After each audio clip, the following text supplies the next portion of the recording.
investing massively in supports for mental health, including 1,200 counselors for colleges and universities. La grande priorité pour tout le monde, celle qu'il faut adresser d'abord pour pouvoir faire toutes les autres choses, d'en finir avec la pandémie pour de bon, n'est pas en train de faire ce qu'on doit faire. Hi everyone! Okay, so welcome to the On Canada Project. Welcome to Party Leader Vibe Check. Before the Prime Minister gets here, I just wanted to take a quick minute to introduce myself and this project. Oh no, we're very, very excited about how everything ended up coming together. She's pretty pleased that we got the strongest green plan of any of the parties too. That's just a bonus. Oh, it's big-ish.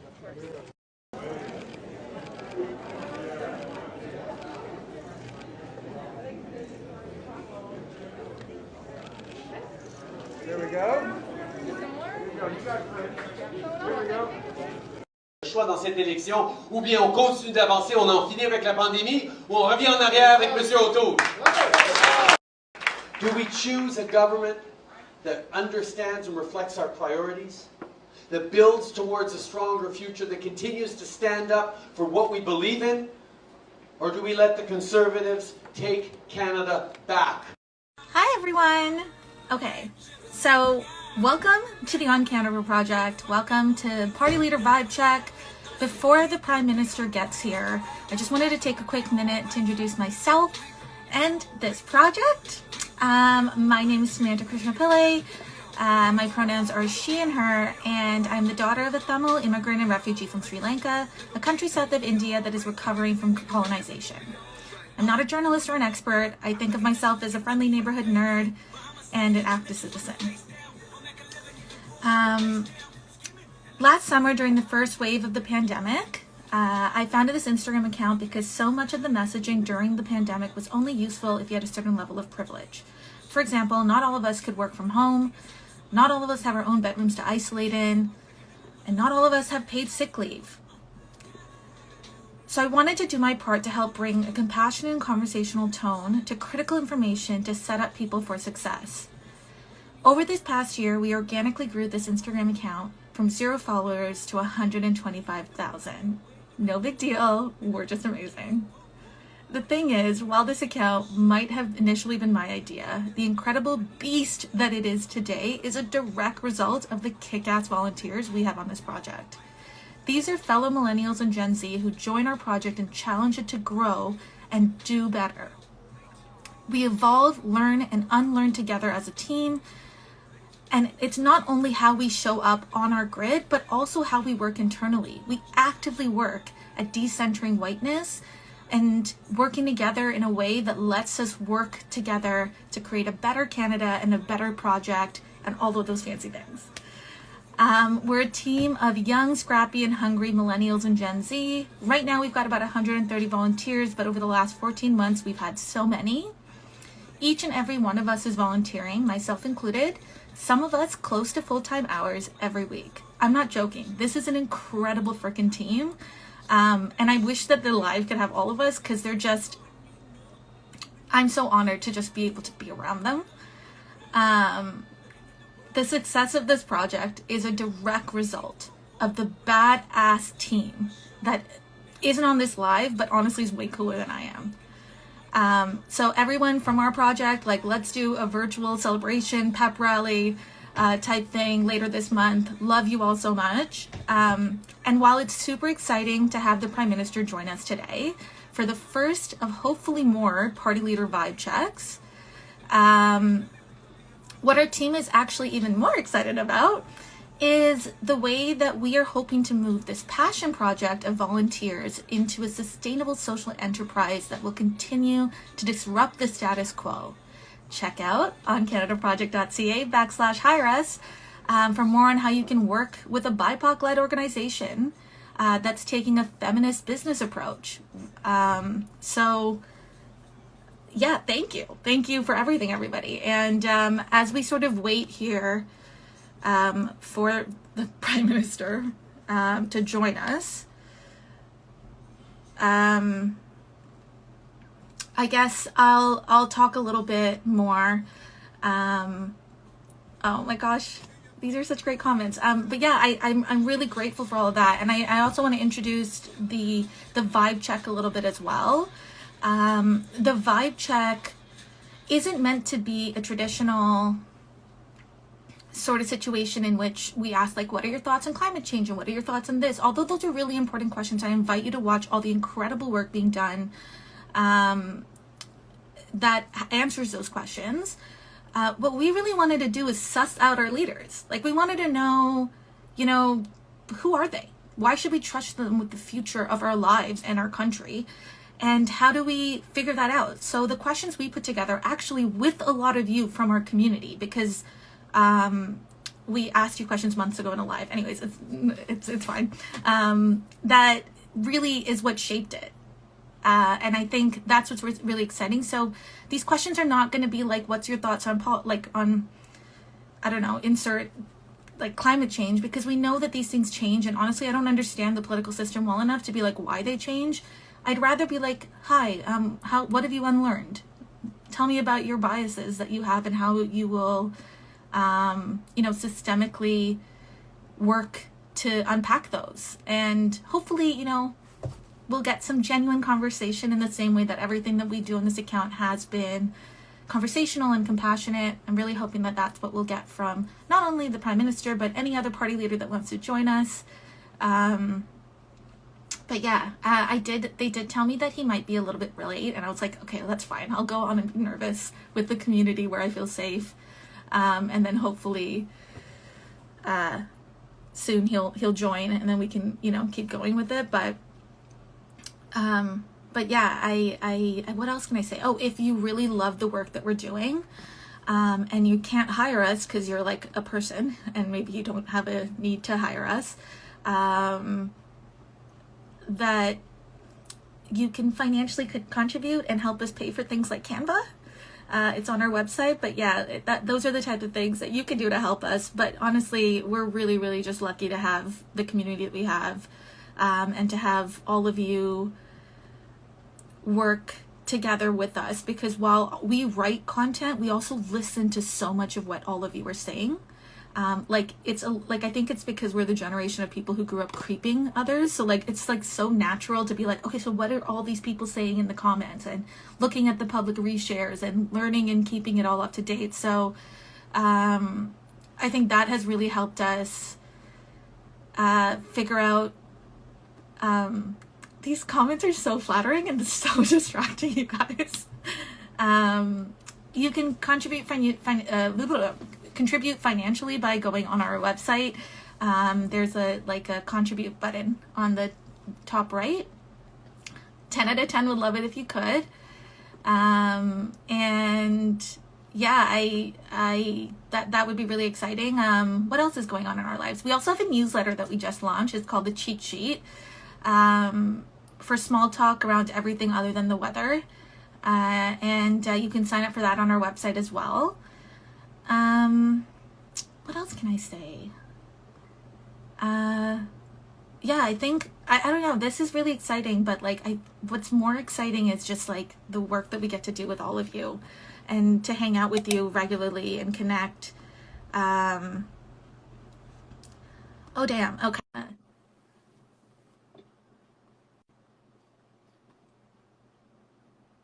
I feel like I hit, holy crap, it's the Prime Minister. Hi, Samantha. Hi, Mr. Prime Minister. It's nice to virtually meet you. Thanks for joining us. No, listen, so glad to, and want to start by saying thanks for all the amazing work you and your team have been doing these past months of connecting with young people and getting them sort of engaged in really, really important ways through this tough time, and as we build for a future. Well, it's so exciting to have you here, and thank you so much for saying that. I know our team will really appreciate it. So you're here in our house on social media. So we want to make sure that you know that while we get that traditional debates and stuff are set up a certain way, we're trying to not do that. Like, the whole point of the vibe check is to talk about what you are going to do, how you want to lead, and sort of get down to who you are, and to figure that out. So hopefully you'll join us in doing that. I can't wait, and I really hope I'm able to meet you where you are, because I spend a lot of time where I'm supposed to be, and being able to actually be real with you guys is something I'm really excited about. I'm really pumped for that as well. So our first question is, on our project, we do a lot of work around identifying what our volunteers' superpowers are and matching it with people whose superpowers make up for the weaknesses of that person. So what is the Liberal Party and your superpowers, and what is its weaknesses? I think our superpower is that we draw together and include Canadians from every corner of the country, of every different background. You know, we've long been recognized with the Liberal Party as the party of immigration, and that's nice, and that has allowed us to have an incredibly diverse team. And I think those diverse perspectives in creating solutions has been really, really positive.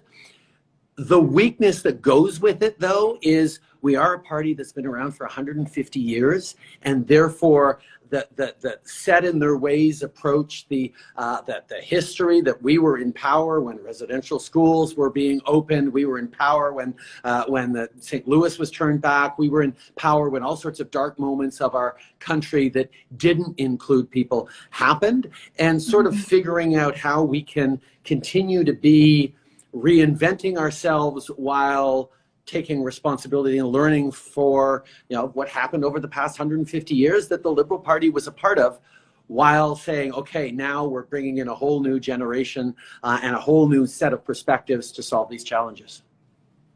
So when you think about your weaknesses, how do you plan to match that with sort of the superpowers of maybe other parties, other leaders, other people with lived experience? I feel like that's something we try to do all the time in the project. So I feel like I want to know if that's something our government would be into doing as well. It is something that has been at the core of what I did when I decided to step up into active politics. And when my dad was a politician, everyone knew I was a Liberal, everything, but I'd stayed away from active politics as a young person. And when I decided to get in, I looked at the Liberal Party and its structures and the dinosaurs in the party and sort of said, okay, we need to change things around. And I went out to get young people in. And that ability to bring in young people, to get people excited and not just stuffing envelopes, but actually creating policy and driving things. I mean, legalization of cannabis, same-sex marriage, those were always driven by young people in the party. How do you get even more young people to realize that politics is a way of changing the world? I mean, we see young people getting involved in various NGOs and various causes because, yes, pushing back against things are important.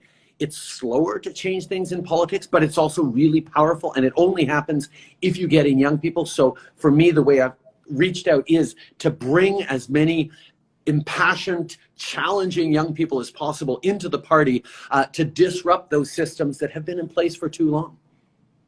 Well, yeah, that's awesome. I'm really glad to hear that. I know our time with you is short, so even though I have loads of more follow-up questions, I'm going to keep running through these. So this past year has been like a dumpster fire. In addition to the global pandemic, Canadians have been through a lot this year. We watched the brutal murder of George Floyd. We saw a domestic terrorist attack happen in, sorry, my dog's barking. The domestic terrorist attack against a Muslim family in London, Ontario. And we saw Canadians collectively become aware of the truth of Canada's treatment of Indigenous communities. Yet, and like all three of these events are rooted in white supremacy, and yet that really hasn't been a topic during this campaign. We haven't really seen it like be center stage, and it felt like if any year was going to take this and dismantle white supremacy as a big campaign topic, it would be this one. And I guess I wanted to create space to ask you, what are you going to be doing to dismantle white supremacy, not only as a leader, but in your life and in our country? Well, first of all, I have to recognize that the system that we're part of is designed to advance people who look like me from my kind of background, and I am benefiting from inherent pathways and advantages that are totally unfair. I remember at one point saying, yeah, the system's broken, we need to fix it. And someone corrected me and said, no, Justin, the system's not broken. The system is working exactly the way it was designed to work, to help people who look like you become in power. We need to change the system. We need to build a different system. And for that, we've done lots, but the big thing is I'm not necessarily the best person to say what that new system needs to be. I think by definition, I'm probably not, but I can use the power that I've been able to achieve to empower others to do it. So when we're trying to redesign childcare in a way that supports families, we turn to Ahmed Hussein, who came to Canada as a Somali refugee who lived in challenging parts of Toronto and actually was able to achieve a tremendous amount and now is shaping the country for everyone. Miriam Mosef, who is our women and gender equity minister, her family fled the Taliban, so she knows how important it is to continue to fight and to push back. Mary Ng is our Minister of International Trade and Small Businesses. We have people who have those perspectives and those experiences that don't embody everyone, because no one person embodies everyone, but have an understanding and a connection to the lived reality of so many Canadians. And that ability to put forward an incredibly diverse team is what's really exciting. For the first time in 20 years, we might be able to elect a Filipino candidate to the House of Commons. We have 4 of them across the country. That's a community that has been out in front during this pandemic that should be heard in the House of Commons. So I empower the country to move forward by making sure I'm lifting up extraordinary leaders. I think that's really awesome. I also think that white supremacy has been around forever and only now is a discussion topic, finally, but you were in office for 6 years. So do you have stuff that reflects that you've been working on that for 6 years? Because I'd love to know that. Yeah. Well, a few years ago, 3 or 4 years ago, we were the first government in Canada, its history, to recognize anti-Black racism explicitly, recognize systemic discrimination and unconscious bias, and commit to working against it, to recognize the UN Decade of People of African Descent, move forward on anti-Black racism, for example, in a really concrete way, not just the justice side of things and the mandatory minimums, which we're moving forward on, but also saying the Black community said, we need better access to capital. Our entrepreneurs can't get loans to start businesses. So we turned around and created a $400 million entrepreneurship fund for Black communities. On moving forward on reconciliation, for example, or Islamophobia. We recognized with M103 in the House that Islamophobia was real and we needed to fight against it. And Iqra Khalid, our MP who put it forward, got horrible hate, not just from the right wing, but from conservative MPs who were telling her she shouldn't be recognizing that. Now, fortunately, a few years later, even conservatives are recognizing Islamophobia. We've made changes, but the thing with that kind of change is it's nowhere near enough. There's so much more to do. And that's why I'm excited about the fact that we have 20 Black candidates running for us across the country, 4 Filipino candidates, 25 Indigenous candidates, a huge number of others as well, 9 Chinese Canadian. I mean, I don't want to get listy, but this idea of making sure that the government and the institutions within government reflect, don't not just look like Canada, but are empowered to bring forward the perspectives and the lived reality of Canadians is so important. I mean, the conversation around George Floyd, where we saw millions of Canadians suddenly waking up to the lived reality of microaggressions and little acts of racism that every racialized Canadian faces and just doesn't talk about. And now, I remember through that stretch and the car door with the indigenous peoples and all the videos and stuff, there was a moment where people who haven't experienced that were having to realize that, wow, the Canada that I live in is very different from the Canada that my friend, who has a very similar life to me on the outside, actually experiences, because she faces these discriminations on a daily basis that she doesn't talk about or complain about, and certainly doesn't want to spend all her time trying to explain to her white friends about. The challenges that we have is that you can't just say you're an ally. You have to be an ally, and you have to be there to support. And that's hard, and it requires a real reflection about your own privilege. That is an uneasy question for a lot of people to grapple with. But the thing that frustrates me is the number of times I've seen racialized members of our team or whatever have to reassure people that they're not racist, even though they live in a racist system, and sort of comfort people as they're discovering, oh my God, am I a bad person because I did this or did that? Well, I shouldn't be having to forgive you or explain you. We should just figure out how to move forward. And that understanding is one that I came to partially because I've had the privilege of sitting down with amazing Black and Indigenous and Islam and Muslim staffers and teams on the Hill that have shared to me in very safe ways the things that they go through, even in a place like the House of Commons, where if there's 5 of them walking in, the security guards are only going to triple check the woman in the hijab or whatever. It's so frustrating. Yeah, I think that's such a great segue into my next question, actually, because before I started this project, I worked in nonprofits, I did all this stuff, and I didn't realize how much these spaces are centered around whiteness, and how it doesn't really matter if you have a seat at the table if you're not hearing the voices of the people. And I know she's an NDP MP, but I think a lot of Mumalakakak who, regardless of party affiliation, her saying that, she doesn't feel safe walking into work, that, I think about that on a daily basis. Yeah. So I guess, it's one thing to have a diverse team, and I love that. I hear that commitment from you. But how do you hope to make people, especially those with different lived experience, feel like they belong, and not that they're forced to fit in, which is two very different feelings? One of the things that we really emphasize is creating safe spaces and sub-caucuses, so that the Black caucus can get together and the Indigenous caucus can talk about those challenges and then bring them back to the larger group, and have that combination of safe space, but also have allies come join and listen and learn, and creating opportunities for people to actually share their experiences. Because the first thing is realizing, okay, wait, it's not just me that's seeing this. It's not just me as an individual that's feeling this. All of my colleagues who share our background are going through this as well. Well, that's something we have to change, and looking at those ways of empowering.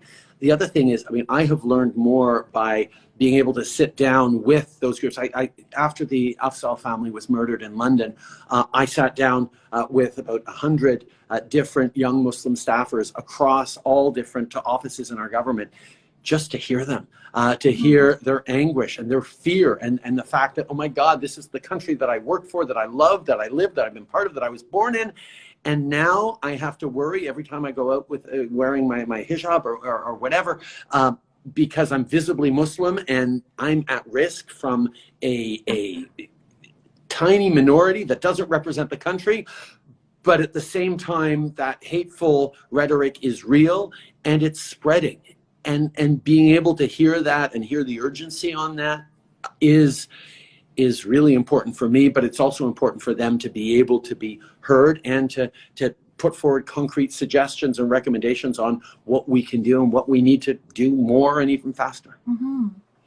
Yeah, I think that's really awesome. And I know you know this too, but I'm a woman of color. Those people are Muslim Canadians, even when hasn't been a domestic terrorist attack, right? And I think that's the part that scares me. I grew up wanting to work in government. I wanted to do that. And now I'm terrified of being in those spaces, because I don't want to code switch anymore. I don't want to be centered around stuff. I don't want to feel harmed. But I'm hearing from you that making people feel like they belong is really important. What we've seen, though, is, when the Quebec City Mosque attack happened, the horrible images out of Christchurch, people are like, okay, well, maybe it's risky to go to mosques, or maybe it's risky to go to our place of worship or to gather. But what London showed is maybe it's risky to go for a walk in the evening, and it becomes just, no, this is not our country. This is not what we're going to accept. And we have to be so much better at being, all of us, there to understand that lived reality and push back against it everywhere, because I need you, Samantha, to be stepping up, to getting involved in politics with whatever party. I want you to know that you can and you should create your place and lead, because politics is about pushing boundaries and seeing where there are gaps and stepping forward and saying, no, you know what, I'm going to dive in and I'm going to push hard on the system. And it's tough. You're always pushing an envelope a little bit, but you need it shouldn't be so tough that you despair or feel unsafe. And that's where making sure that those people who are brave enough to stand up and put their hand up and say, I believe in using all the tools possible to change this world for the better, but I'm not having to risk myself, my identity, or my mental health to be able to do it. Well, no, thank you for understanding that. I know that we were only able to get a half an hour with you, but we got a few more minutes. Don't end it too quick. I want to keep going on this. Awesome. We got another good 9-10 minutes. Let's go to 1:05. Oh my gosh, amazing. Okay, no, cool. No, this is good.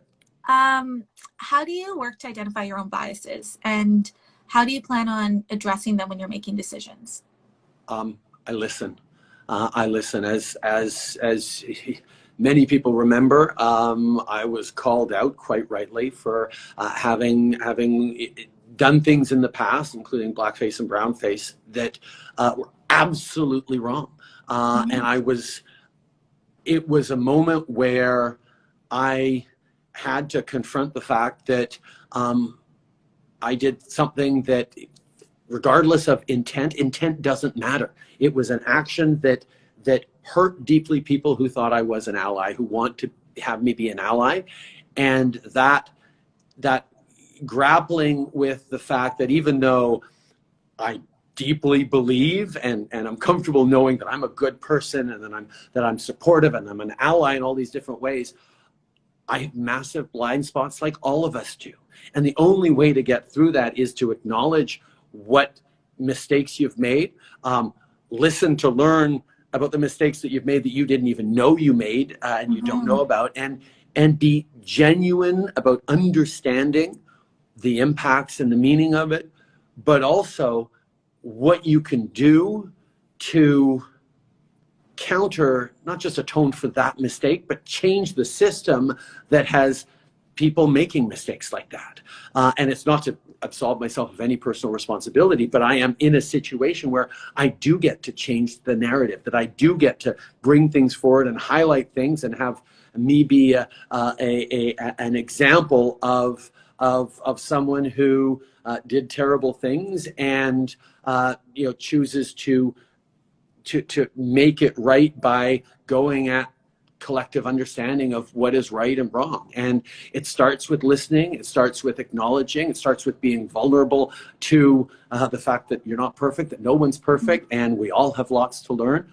And that's what I've committed to doing. And quite frankly, having amazing leaders around the cabinet table who very much share my ideal for a better or fairer Canada, but know much more than me from their experience where the real unfairnesses lie, and learning from them. And when we have a discussion around anything from gun control to mandatory minimums to medical assistance in dying, the perspectives brought forward that aren't just left or right or religious or non-religious, but okay, this particular racialized community, how are we going to make sure that they who are discriminated against regularly, systemically within a health system, are actually getting the protections that they need on something as delicate as medical assistance in dying? Well, being able to bring in a racialized angle and a vulnerable angle in that conversation is much better, and only happens when you have a full range of voices around a cabinet table. And that's where that diversity in our party, in our government, is so, so important to me. Well, that's really good to hear, sir. One of our other questions, since we have a couple more minutes, is I think about how Canada reacted so quickly during this pandemic. You know, we were like, we got to handle this. This is a crisis. We got to take action. And that's, first of all, like, thank you, because, you know, it was terrifying. But on the other end, I think about all the other crises that are going on, like the climate crisis, or the fact that we're a wealthy country and there are communities that don't have clean water. And, you know, the opioid crisis. There's so much going on that we need to deal with, kind of at the same speed at which we dealt with the pandemic. And like, it just feels like I know it's the system, but like, I feel like it needs to like evolve and happen faster, because like time is of the essence with these issues. And I have a big grin right now because that's exactly what I've been thinking of over these past months.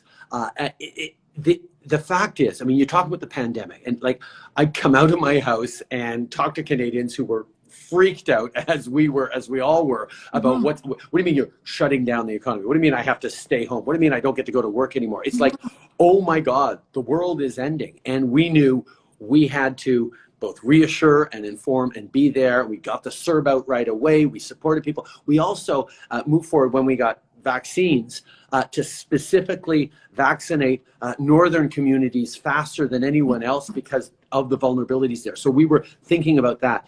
But one of the reasons why we're in an election right now is because through this pandemic, I learned, wow, if you need to set up a CERB that's going to help 8 million Canadians in 2 weeks, you can. You can actually push the levers of government really hard, and people within government will respond and get it done. Well, let's take that intensity and drive to do really big things quickly that we learned during this pandemic and apply it to the climate crisis, to the crisis of reconciliation, to the housing crisis, to everything. And in order to do that, we have to start now. But that is a really big decision to take. Like, I'm planning on going so much harder, so much faster on climate change, which is why top climate scientists have given us an 8 out of 10, and actually gave the NDP a 2 out of 10, because you can't just have ambition, you have to have a realizable plan. And you listen to science on climate change, and the science is saying we've got the right plan, but we're going to have to push really, really hard using those same kinds of levers we did during the pandemic. And that's where I want to check in with Canadians. And that's why young people who care about climate need to get out and vote. On reconciliation, yes, we made a promise to end all boil water advisories. There were 105 when we came into office. We've now lifted 116 of them, with a few dozen still to go. But there's a plan, and there's the funding, and there's the project leaders in every community that's going to get them done. But it's hard, and we have to push harder and go faster. And that is what I learned, and what our government learned during this pandemic, that, wow, we can go even faster. And going faster, we can't wait a year or 2 years for the official election date. We have to do it now. That's why this moment to get out and vote and say, yeah, we go forward, not backwards, is so important, with a tangible plan to do it. And I'm super excited about that. But we've got to make the right choice on Monday. Yeah, I feel you. Like, I want action, quick action around these things. And I know our community does too. And I think what I also really would love to see happen is like conversations that are less on consumers and more on big businesses and corporations, because like, I reduce and reuse and recycle, sir. I do it all the time. I feel like I've done my part. What are big businesses doing? And that's what I really like to see some like change around. And I mean, that's two things. First of all, we're putting an absolute cap on oil and gas sector emissions. They are not going to be able to increase their emissions, and indeed, they're going to start decreasing their emissions. Even as we still need oil and gas for the next few years, they're going to decrease their emissions to get to net zero. Part of that is making sure that 100% of cars are zero-emission vehicles by 2035, all new cars.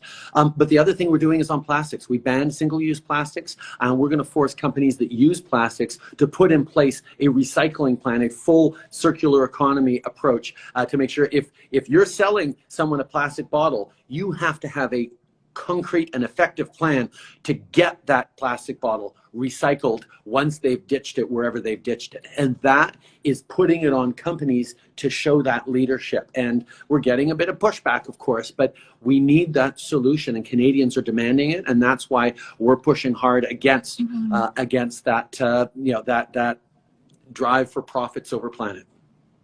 Well, thank you. I really, really appreciate that. We did have one more question, but I feel like you're tight on your schedule. One's quick. I'll squeeze it in quick. I'll try to answer slow. Sorry, my answers get long, so no, we'll it's do all this right. one last one. I appreciate the thought. So our last question is, what is something you unlearned this past year, and how will you use this new understanding in decisions from now on? One of the first things I did as Prime Minister was attend the report of the Truth and Reconciliation Commission. The 94 recommendations, the pages and pages of recommendations. It was like 5-6 years ago. And it was a moment where, the truth about reconciliation, the truth around residential schools and kids ripped from their homes was out. And I was like, oh God, now that's great. We can continue to work on reconciliation together. And then this past spring, as unmarked graves were found, Canadians were like, oh my God, this is happening in Canada. And I'm like, well, wait, you guys were supposed to know that. Indigenous people have known that for years. People who've worked on reconciliation knew this was happening, but Canadians were suddenly really awakened to the fact in a way that, quite frankly, I thought people already knew. And that sort of reminded me that reconciliation isn't just about doing the right things with Indigenous peoples as a government. It's about really including all Canadians in the learning, the understanding of what reconciliation is, and that we all, non-Indigenous Canadians, have a big role to play in moving forward. So even as we're acting, one of the things we've been working on for the past few years, that the timing was sort of fortunate that we were able to announce it in Cowessess a few weeks after those graves were found, that Child and Family Services is going to be restored to the community. The kids won't be taken out of their community when they're at risk to put into the provincial system in foster homes that don't have the language, don't have the culture. We've empowered Cowessess First Nation to actually care for its kids at risks in their own way. That's a huge thing that we worked years to do, but that work that we were doing there is one that Canadians should understand and know and be part of as well. And that, where I had to unlearn, was I sort of thought that there was a better level of understanding about it. And it's on me, it's on all of us, that we weren't bringing Canadians along enough on the stories of reconciliation. Because even as we talk reconciliation, people emphasize on, this tragedy or that lack of housing or this problem. And there's lots of problems and lots of tragedies out there to talk about in the news. But there are also good stories, like tens of thousands of kids who started in new schools, 116 boil water advisories lifted. Like, those are good stories. They don't get as much coverage. And we need to be telling the full story of both the tragedies and the positives. And I think unlearning or understanding that people don't absorb information the same way or from traditional media sites. And if I give a speech on it, it doesn't mean people heard that speech. Really thinking about, like we're doing here today with you, Samantha, sharing through ways to go meet Canadians where they are in what we're talking about, as opposed to expecting them to come to me, to government, to official channels. That's something I'm still struggling with. Lots more to unlearn, but I'm open to doing it, and I'm so happy to be here with you today to be able to do that. Well, thank you so much, Mr. Prime Minister. And if you ever need help reaching young people, we're here. So. I know, that's part of why I'm here, and I look forward to continuing this conversation in the future as well. Thank you so much, and thank you everybody for being here on this call. Take care. Thanks, everyone.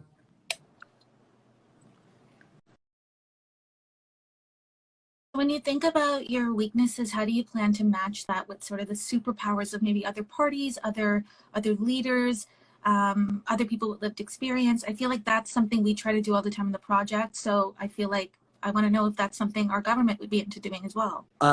It is something that has been at the core of what I did when I decided to step up into active politics. I mean, my dad was a politician. Everyone knew I was a liberal, everything, but I'd stayed away from active politics as a young person. And when I decided to get in, I looked at the Liberal Party and its structures and the dinosaurs in the party and sort of said, okay, we need to change things around. And I went out to get young people in. And that ability to bring in young people, to get people excited and not just stuffing envelopes, but actually creating policy and driving things. I mean, legalization of cannabis, same-sex marriage, those were always driven by young people in the party. How do you get even more young people to realize that politics is a way of changing the world? I mean, we see young people getting involved in various NGOs and various causes because, yes, pushing back against things are important. It's slower to change things in politics, but it's also really powerful, and it only happens if you get in young people. So for me, the way I've reached out is to bring as many impassioned, challenging young people as possible into the party to disrupt those systems that have been in place for